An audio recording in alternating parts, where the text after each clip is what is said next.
Hey guys, welcome at a new episode of Responsible with Venomous Snakes. And in this episode we're going to work with one of my personal favorites, the Naja Kaouthia, also known as the Monocled cobra.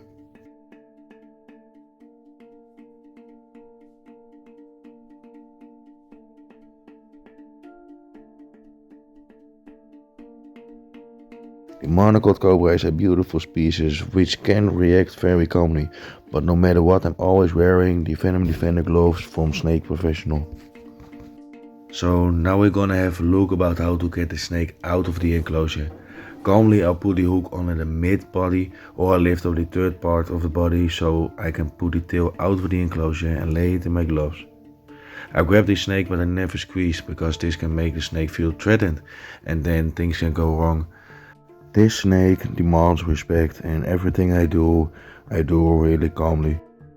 It can happen that the snake doesn't cooperate and slide over its own body and do things you don't want. Then you need to know when to release the snake so you can start over again and take the situation under control. While transfer the monocled, it's important to bring the snake to the floor so I can get a bit of handling to release some stress. While I'm handling the snake, it's very important that I know what to do in the different situations, like turn the snake around or twist its body. When I had to release the snake, I just lay carefully the last part of its body in the gloves so I can take the snake to the bin. These species does have highly neurotoxic venom, and if anyone gets bitten, there's an opportunity that they are in real trouble. Because of that, there's lots of experience needed and also lots of knowledge.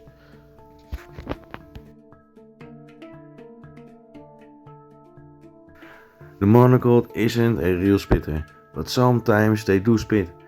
So I have an example for you guys, but this is why I make sure to cover all my wounds before I work with the snake.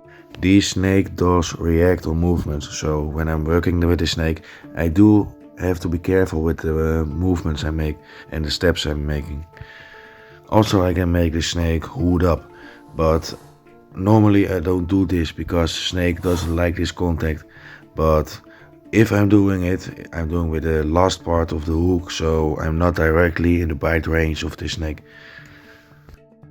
Sometimes it can happen that the snake is a little bit stressed or doesn't want to cooperate.